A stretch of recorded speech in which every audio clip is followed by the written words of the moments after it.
यूहन्ना रसूल का पहला आम खत, उसका चौथा बाब और उसकी 20वीं और 21वीं दो आयात जो हैं वो खुदावंद के कलाम मुकद्दस में से तलावत करूंगा। अगर कोई कहे कि मैं खुदा से मोहब्बत रखता हूं और वो अपने भाई से अदावत रखे तो झूठा है, क्योंकि जो अपने भाई से जिसे उसने देखा है मोहब्बत नहीं रखता, वो खुदा से भी जिसे उसने नहीं देखा मोहब्बत नहीं रख सकता। और हमको उसकी तरफ से ये हुक्म मिला है कि जो कोई खुदा से मोहब्बत रखता है वो अपने भाई से भी मोहब्बत रखे। खुदा के पाक कलाम का पढ़ा और सुना जाना हम सब के लिए बरकत का बायस बने। आमीन। तशरीफ रखें।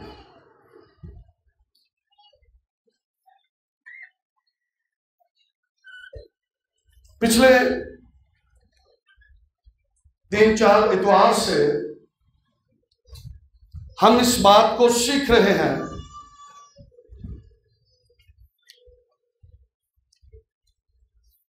कि यीशु मसीह पर ईमान लाने के सबब से हम जिंदा हुए हैं। और जो पहला हवाला मैंने पढ़ा था, इफिसियों के नाम मुकद्दस पौलुस रसूल का लिखा हुआ खत, उसका दूसरा बाब और उसकी पहली 2 आयात, और उसने तुम्हें भी जिंदा किया जब अपने कसूरों और गुनाहों के सबब से मुर्दा थे। पौलुस रसूल ने इफिसियों की कलीसिया को खत लिखते हुए ये कहा कि जब तुम अपने गुनाहों और कसूरों के सबब से मुर्दा थे तो यीशु मसीह पर ईमान लाने के सबब से तुम क्या हो गए? जिंदा हो गए। और ना सिर्फ जिंदा हो गए बल्कि तुमको आसमानी मकामों में बिठा दिया गया है। आमीन। आसमानी मकामों में। और फिर हमने इस बात को भी सीखा कि जब हम जिंदा हो गए हैं तो फिर क्या करें कि हम जिंदा रहें। और अमाल दूसरे बाब की चंद आयात हमने पढ़ी थी जहां पर यह लिखा है कि इब्तदाई कलीसिया के अंदर जब लोग तौबा कर रहे थे, यीशु पर ईमान ला रहे थे, कलीसिया में शामिल हो रहे थे, तो वो क्या कर रहे थे? वो रसूलों से तालीम पाने, वो रफाकत रखने, वो दुआ करने और रोटी तोड़ने में मशगूल रहे। ये काम 4 वो करते हैं। और हमने इन बातों को सीखा था कि अगर एक ईमानदार जिंदा रहना चाहता है रूहानी तौर पर तो उसको ये काम करने हैं। उसको रसूलों से तालीम पाना का मतलब यह है कि वो कलीसिया में आए, चर्च में आए, गिरजाघर में आकर खुदा के कलाम को सुने, समझे और उसके मुताबिक अपनी जिंदगी बसर करे। वो मुकद्दसों से रफाकत रखे, वो दुआ करे, हर रोज बिला नागा दुआ करे और वो रोटी तोड़े। तो ये वो काम है जिनके सबब से एक ईमानदार जिंदा रह सकता है और वो आसमानी मकामों में बैठा रहेगा। फिर हमने सीखा था कि खुदा को देने से हम जिंदा रह सकते हैं। और यीशु मसीह ने यह कहा था कि अपना माल जो है वो कहां पर जमा करो? आसमान पर, जहां पर ना कीड़ा लगता है, ना जंग लगता है, ना चोर वहां पर चुराता है। सो ये वो काम है जिनके सबब से हम जिंदा रह सकते हैं।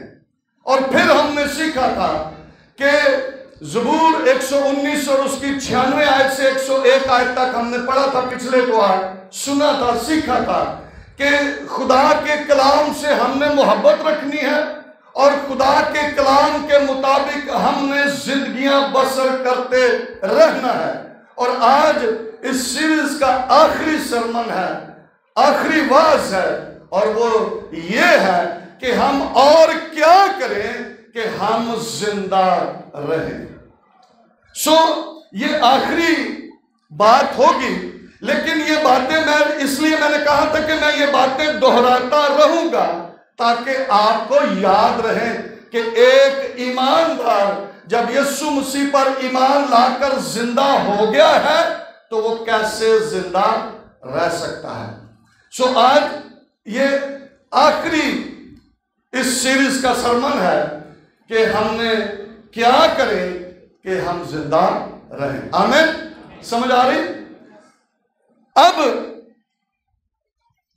अभी हमने गीत गाया था, चांद सूरज की प्रस्तुश हम नहीं करते।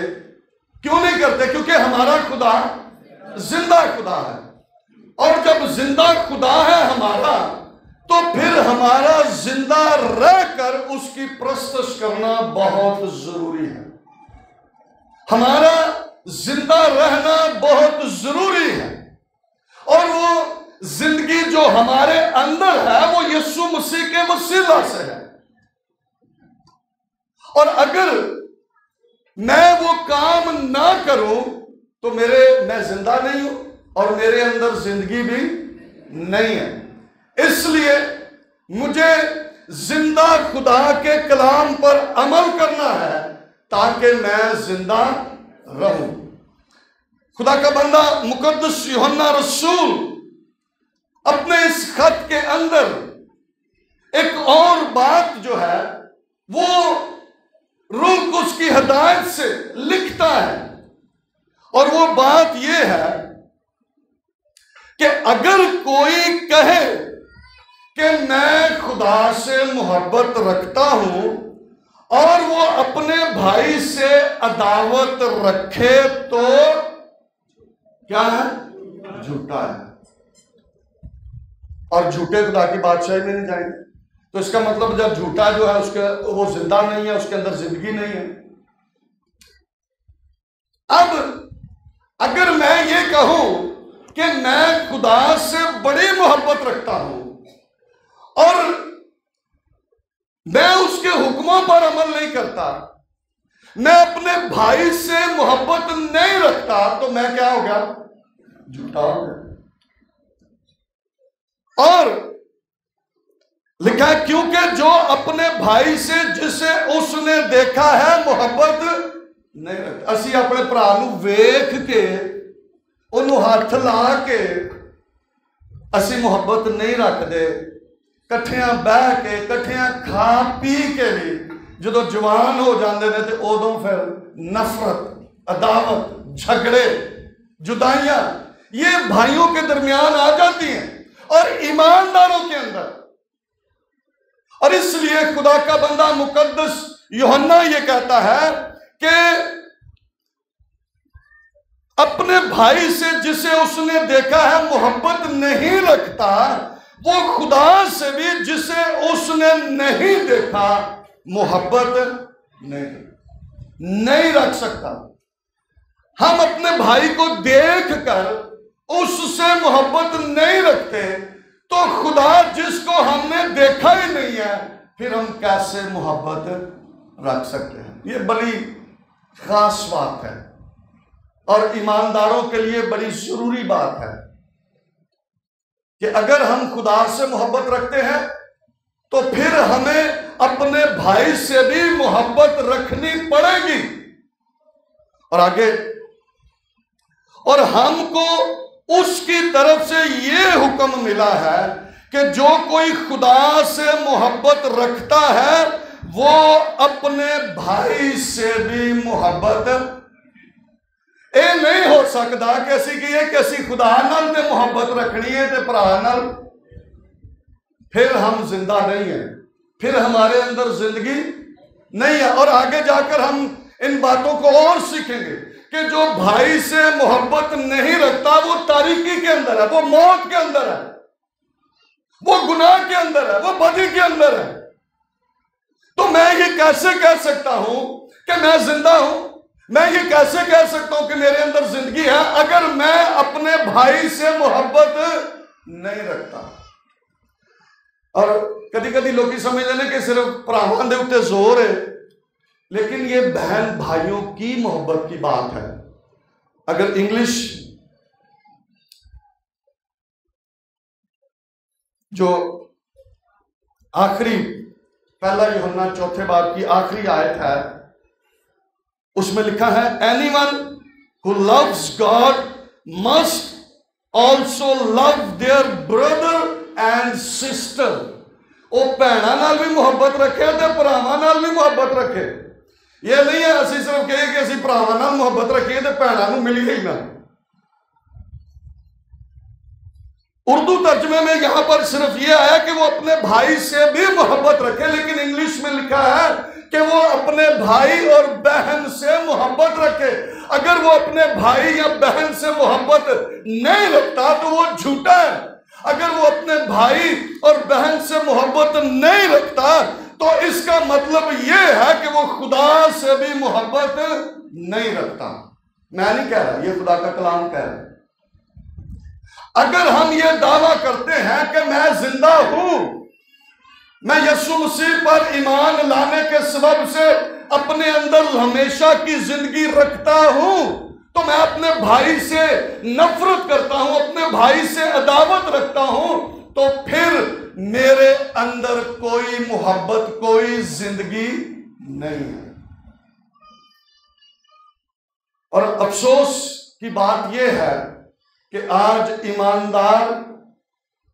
ईमानदार जो इस बात का दावा करते हैं कि मैं अपने अंदर जिंदगी रखता हूं, उन्हां दे भरा या ओ भरावां तो नाराज ने और उन्हां दी आपस च बहुत जुदाई। इवन मैंने देखा है, मैंने पूरे पाकिस्तान के अंदर हमारे चर्चेज हैं, उनको विजिट करता हूं, मैंने बहुत सारे खादम देखे हैं, वो अपने भाइयों से उनके पता नहीं साल से झगड़े चल रहे हैं, मिले ही नहीं है। तो अगर एक खादम ऐसा काम करता है तो वो कैसे ये कह सकता है कि मेरे अंदर जिंदगी है या मैं हमेशा की जिंदगी अपने अंदर रखता हूं, अगर वो अपने भाई से अदावत रखता है या भाई से नफरत रखता है या बहन से नफरत रखता है? फिर वो इस बात का दावा नहीं कर सकता कि मैं अपने अंदर जिंदगी रखता हूं या मेरे अंदर हमेशा की जिंदगी है या मैं आसमानी मकामों में बैठा हुआ। वो नहीं है, वो कायम ही नहीं है। जब उसने खुदा से मोहब्बत रख कर अपने भाई से अदावत की है तो उसके अंदर जिंदगी नहीं है। वो खुदा से मोहब्बत रखने का झूठा दावा करता है क्योंकि वो अपने भाई से मोहब्बत नहीं करता। शायद ये मुश्किल काम है, लेकिन बाइबल हमें ये भी सिखाती है। कल भाई मजीद के जनाजे पर मैंने कलाम सुनाया था और वहां पर मैंने मुकाशफा की किताब में से एक हवाला पढ़ा था कि लिख मुबारक है आपसे वो मुर्दे जो मसीह में मरते हैं, क्योंकि वो मरते नहीं बल्कि सोते हैं, क्योंकि वो अपनी मेहनतों से आराम पाए। तो ये मेहनत है, ये वो मेहनत है जो हम करेंगे अपने भाई से मोहब्बत रखने के लिए। ये जो मेहनत करनी है, इसका सिला हमने भाई से नहीं लेना, इसका सिला हमने खुदा से लेना है। इसका सिला हमें यह मिलेगा कि हम जिंदा हैं और जिंदा रहेंगे और जिंदा खुदा की परस्तिश करते रहेंगे। और फिर खुदा भी ये कहेगा कि ये मेरा प्यारा बेटा है, ये मेरी प्यारी बेटी है जिससे मैं खुश हूं।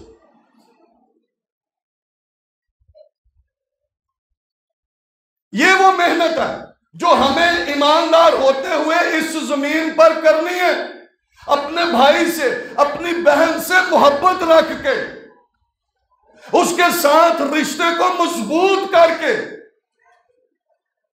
और मैं कहता हूं कैसी खूबसूरत बात रूह कुद्स ने मुकद्दस यूहन्ना रसूल से लिखवाई है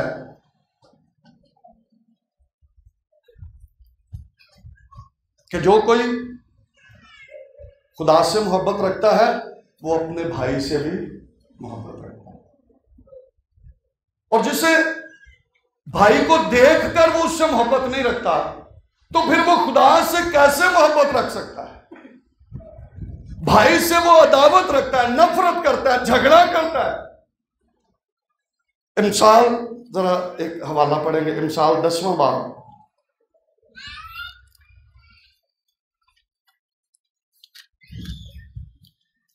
इमसाल 10वां बाब और उसकी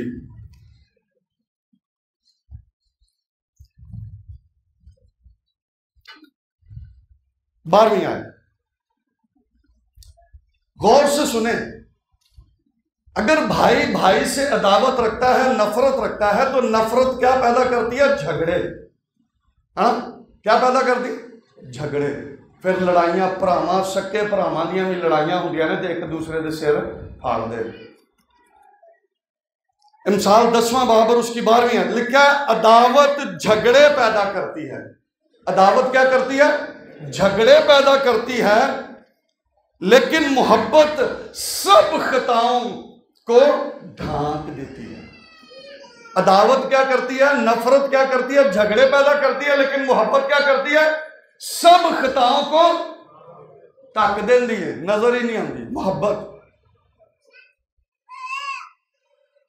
पौलुस रसूल ने कुरिन्थियों की कलीसिया को खत लिखते हुए 13वें बाब की पहली आयत के अंदर लिखा कि अगर मैं फरिश्तों की जुबानें बोलूं और मैं मोहब्बत ना रखूं, तो मैं ठनठनाता पीतल और झंझनाती झांझ हूं। ये है मोहब्बत। नहीं है तो फिर कुछ नहीं है।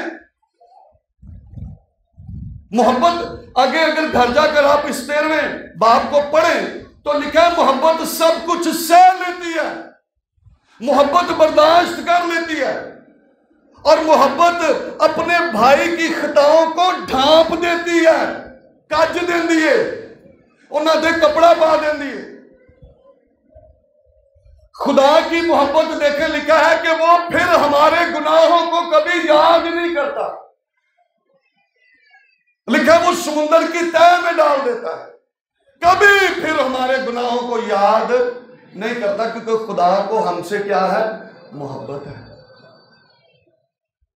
और अगर हम अपने भाई से, बहन से मोहब्बत रखते हैं तो वो मोहब्बत ऐबों को छुपा लेगी,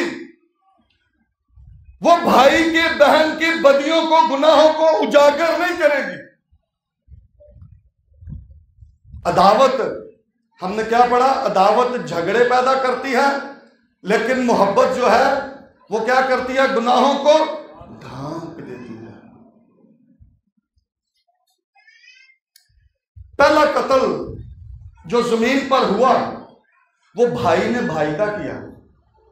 एक भरा ने दूसरे भरा को कत्ल किया, और उसकी वजह क्या बनी कि एक की कुर्बानी जो है वो खुदा के हुजूर मकबूल ठहरी और एक की कुर्बानी नहीं। और अब वो अपने भाई से नफरत करने लगा, वो गजबनाक हो गया, अपने भाई से अदावत रखने लग गया, और उस अदावत में उसने अपने भाई को क्या किया? कत्ल कर डाला।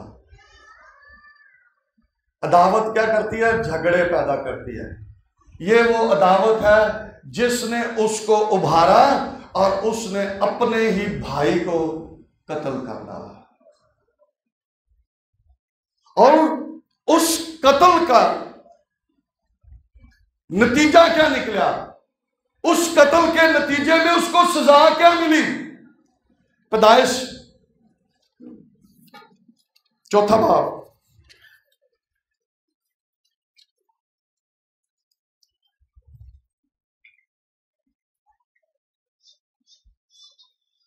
और उसकी पहले 8वीं आयत पढ़ूंगा, फिर 10वीं आयत से शुरू करूंगा। लिखा है, और कायन ने अपने भाई हाबिल को कुछ कहा, और जब वो दोनों खेत में थे तो यूं हुआ कि कायन ने अपने भाई हाबिल पर हमला किया और उसे कत्ल कर डाला। और 10वीं आयत, फिर उसने कहा कि तूने ये क्या किया? तेरे भाई का खून जमीन से मुझको पुकारता है, और अब तू जमीन की तरफ से लानती हुआ। अब खुदा ने क्या कहा? तूने भाई का कत्ल किया है, इसलिए तू क्या हुआ? लानती हुआ। और जिसने अपना मुंह पसारा कि तेरे हाथ से तेरे भाई का खून ले। अब दूसरी बात 12वीं आयत के अंदर लिखा, जब तू जमीन को जोतेगा तो वो अब तुझे अपनी पैदावार न देगी और जमीन पर तू खाना खराब और आवारा होगा। ये भाई के कत्ल की सजा उसको मिली। ये खुदा ने उसको सजा दी है। अगर हम ये कहते हैं कि मैं जिंदा हूं और अपने भाई से दावत रखता हूं, तो दावत में हम भाई से झगड़े करते हैं, झगड़ों के अंदर मार कुटाई करते हैं। खुदा इन चीजों को पसंद नहीं करता और खुदा ने कायन को सजा दी कि तू जमीन की तरफ से क्या हुआ, लानती हुआ, और अब तू जमीन पर खाना खराब और आवारा होगा।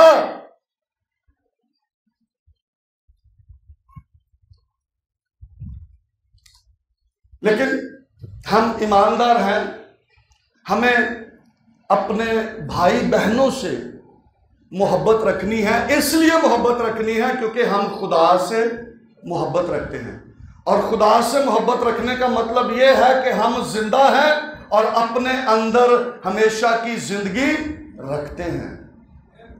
आमीन। तो हमारा रवैया भाई बहनों के साथ कैसा होना चाहिए? हम जिंदा रहे, हमारे अंदर जिंदगी कायम रहे, हम आसमानी मकामों पर बैठे रहे। कोई सानू ये ना कहे कि चल भाई इथों उठ के तो परा हो जा, तू जो काम ही नहीं किया।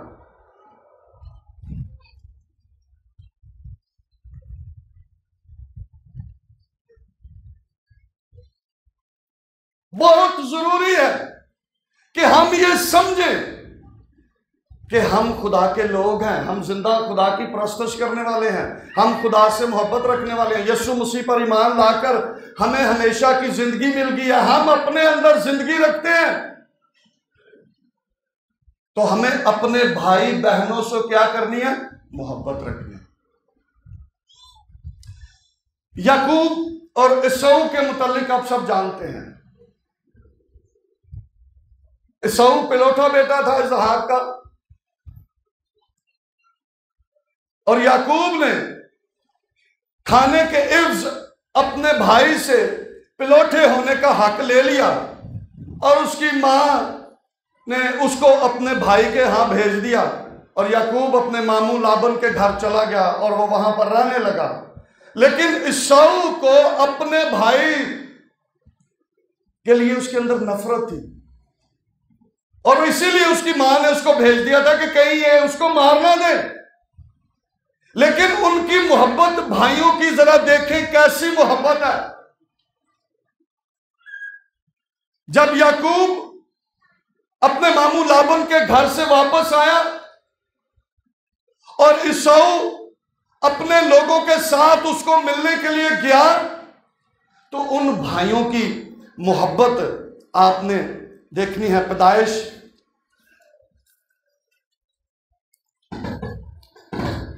33वां बाब 33वां बाब और उसकी पहली आयत से भाइयों की मोहब्बत ये है।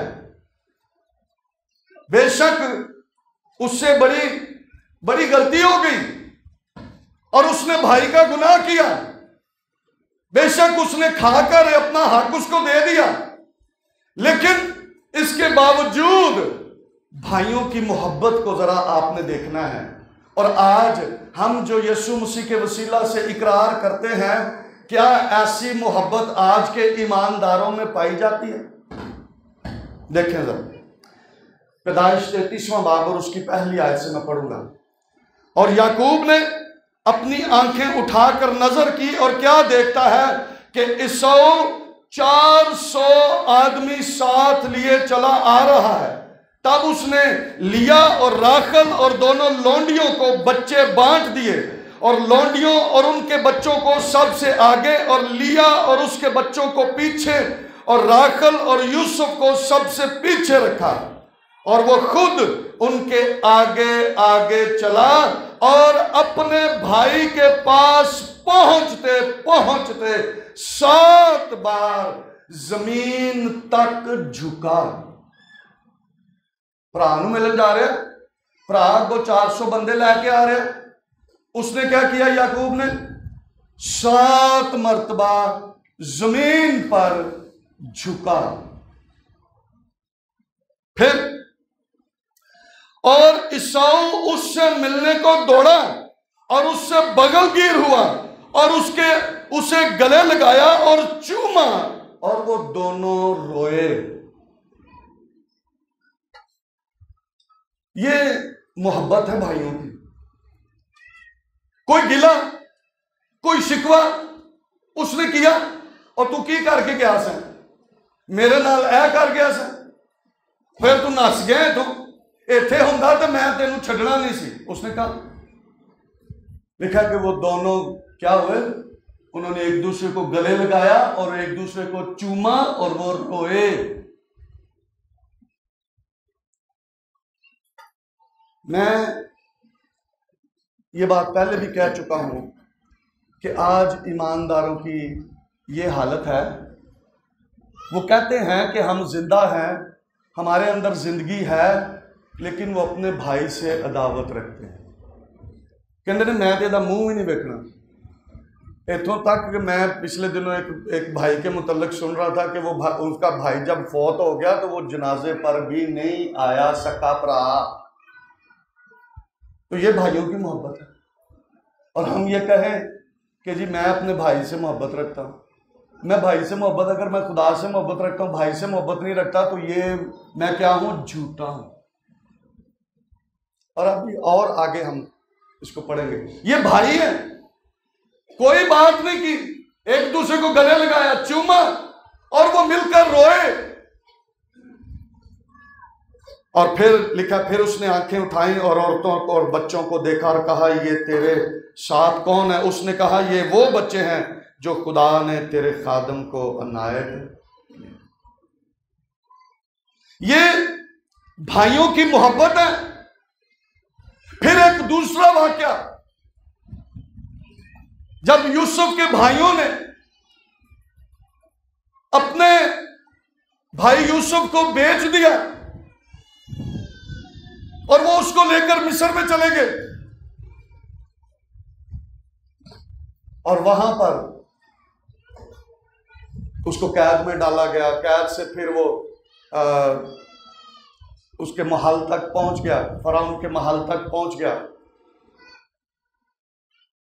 और पिछले त्वार भी हमने सीखा था इस बात को कि फराउन ने कहा कि मेरे बाद ये यूसुफ है जो सब कारे मुख्तार इसके पास होगा। वो दूसरे दर्जे का हाकिम बन गया है। और अब जब काल पड़ना शुरू हो गया तो उसके भाइयों को पता चला कि मिस्र में अनाज गला मिल रहा है और वो लेने आ गए, वो लेकर चले गए। फिर उसने कहा कि तुम्हारे और भी भाई हैं, फिर वो यूसुफ को भी लेकर आ गए। मुख्तसर ये कि जब उसने अपने भाइयों को खाने के लिए वहां पर बिठाया तो वो अपने भाइयों को देखकर अपने आप पर काबू ना रख सका। हले कहता भी इन्होंने मेरे भरावां ने तो मेरे नाल चंगा सलूक ही नहीं किया, इन्होंने मैनू वेच दिता सी और मैं तो इन्ना दुख चुकिया, मैं तो कैद खाने दे विच रहा वां, मैं तो इन्नी मुसीबत चुकी है भरावां दी वजह तो। लेकिन उसने अपने भाइयों से कोई गिला शिकवा नहीं किया।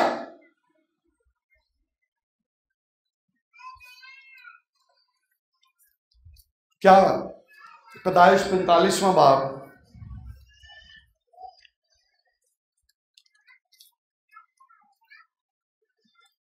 और उसकी पहली 2 आयात जो है वो मैं पढ़ूंगा। क्या किया यूसुफ ने, अपने भाइयों के साथ कैसा रवैया रखा। पैदाइश 45वां बाब और उसकी पहली 2 आयात लिखा है, तब यूसुफ उनके आगे जो उसके आसपास खड़े थे अपने को जब्त ना कर सका। भरावां नूं वेख के ते अपने आप ते कंट्रोल ही नहीं कर सके। हालांकि उन्होंने भरावां ने उहदे नाल बड़ी ज्यादती की थी, है ना, लेकिन वो भाइयों को देखकर अपने आप पर जब्त नहीं, कंट्रोल ही नहीं रख सके और चला कर कहा, हर एक आदमी को मेरे पास से बाहर कर दो। चुनाचे जब यूसुफ ने अपने आप को अपने भाइयों पर जाहिर किया, उस वक्त और कोई उसके साथ ना था और वो चला चला कर रोने लगा, चला चला कर रोने लगा, धाड़े मारने लगा अपने भाइयों को देखकर। वो मोहब्बत जो उसके अंदर अपने भाइयों के लिए थी, वो ठाठे मार रही थी और अब वो अपने भाइयों के लिए धाड़े मार मार कर रोने लगा। और लिखा है वो चला चला कर रोने लगा और मिस्रियों ने सुना और फरौन के महल में भी आवाज गई। इन्ना रोया।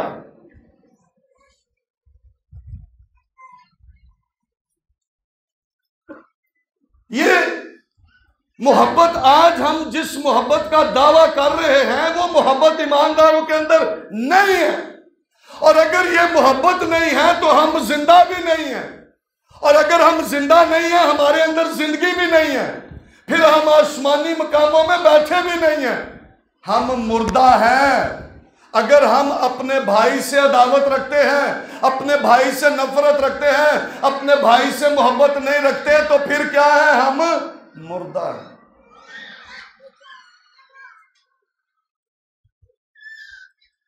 खुदा हमें जिंदा रखता इसलिए है क्योंकि हम जिंदा हुए हैं और अब उसने हमारे सुपुर्द काम किए हैं कि तुम ये काम करोगे तो जिंदा रहोगे। और उसमें एक काम यह है कि हम अपने भाई से क्या करें? मोहब्बत रखें, अपनी बहन से मोहब्बत रखें।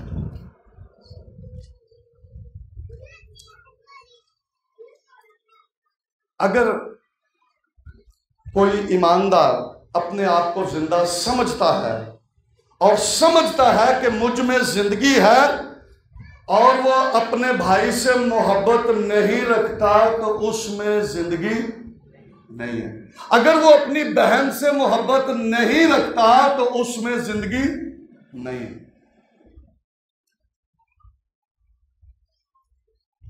पहला यूहन्ना, वापस हम जाएंगे वहां पर, पहला यूहन्ना 3 बाब और उसकी 13वीं आयत से 2 हवाले बस पढ़ूंगा और फिर हम दुआ करेंगे। पहला यूहन्ना 3 बाब और उसकी 13वीं आयत से मैं पढ़ने लगा हूं। ऐ भाइयों, अगर दुनिया तुमसे अदावत रखती है तो ताज्जुब ना करो। हम जानते हैं कि मौत से निकलकर जिंदगी में दाखिल हो गए, क्योंकि हम भाइयों से मोहब्बत रखते हैं।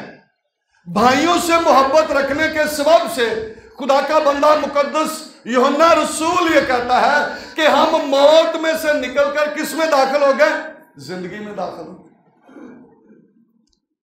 क्योंकि हम भाइयों से मोहब्बत रखते हैं। जो मोहब्बत नहीं रखता वो मौत की हालत में रहता है।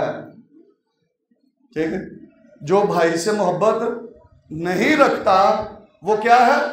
मौत की हालत में मरिया मंगर है।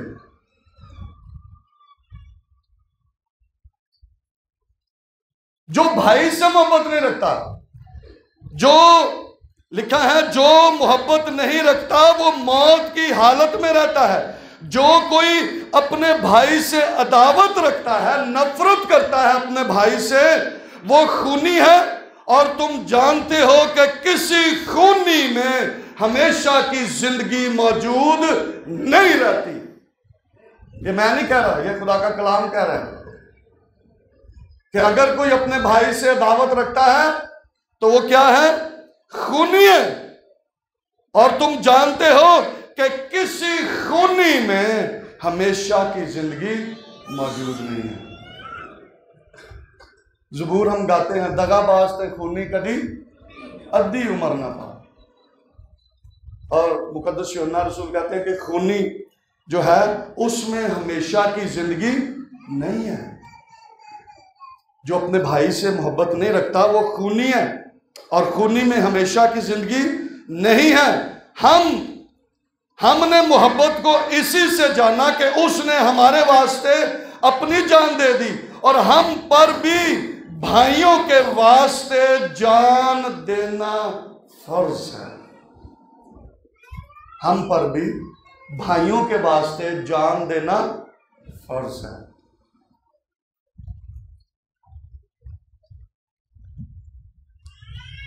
यह है भाई की मोहब्बत।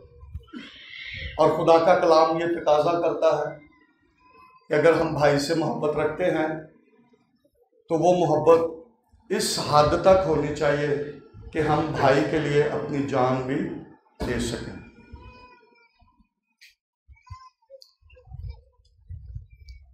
फिर इसी खत के अंदर दूसरा बाब और उसकी 9वीं आयत से, जो कोई ये कहता है कि मैं नूर में हूं और अपने भाई से अदावत रखता है, वो अभी तक तारीकी ही में है। जो कोई ये कहता है कि मैं नूर में हूं और अपने भाई से अदावत रखता है, ਅਸੀਂ ਕਹਿੰਦੇ ਯਿਸੂ दुनिया का नूर है, ਤੇ जिन्हें यीशु ਨੂੰ कबूल कर लिया नूर ਦੇ ਵਿੱਚ, ਤੇ ਅਸੀਂ ਨੂਰ ਦੇ ਵਿੱਚ ਜ਼ਿੰਦਗੀ ਗੁਜ਼ਾਰ ਰਹੇ ਹਾਂ। और अगर नूर च जिंदगी गुजार के अपने भरा नाल असीं दावत रखने तो मुकद्दस यूहन्ना रसूल ये कह रहे हैं,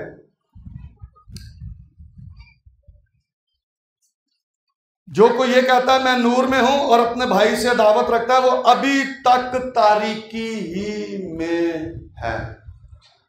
अभी तक तारीकी में ही है। एवं कहता रहता कि असीं नूर च चल रहे हैं, असीं नूर च, हाँ, वो तारीकी में है।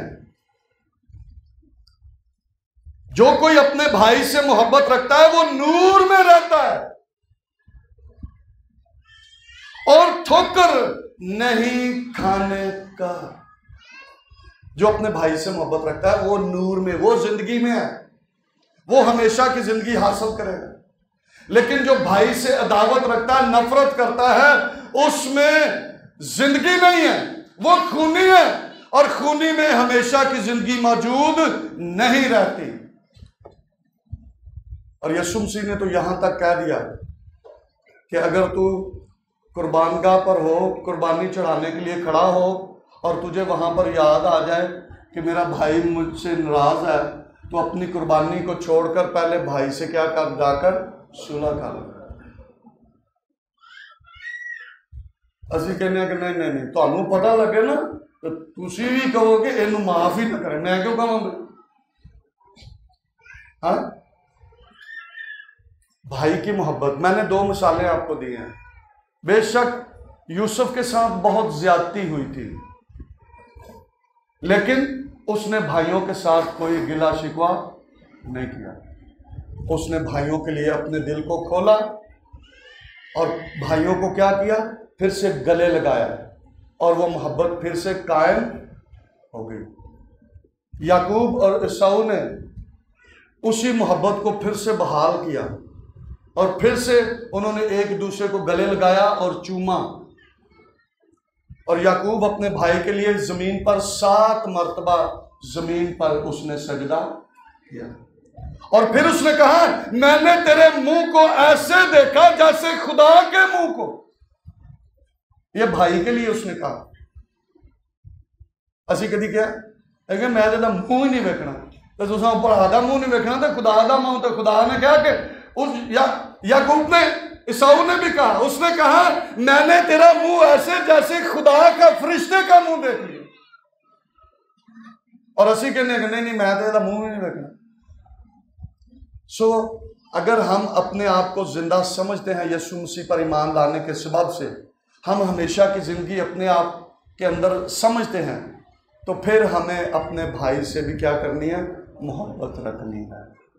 हर तरह के झगड़े को, अदावत को दूर करके, गिले शिकवे बुलाकर फिर से उस मोहब्बत को बहाल करना है, ताकि हमारे रिश्ते भी बहाल हों और हम खुदा की नज़र में भी जिंदा रहें और जिंदा खुदा की परस्तश और उसकी सताइश करते हैं। आए अपने सरों को झुकाएं, अपनी आंखों को बंद करें और हम दुआ करें।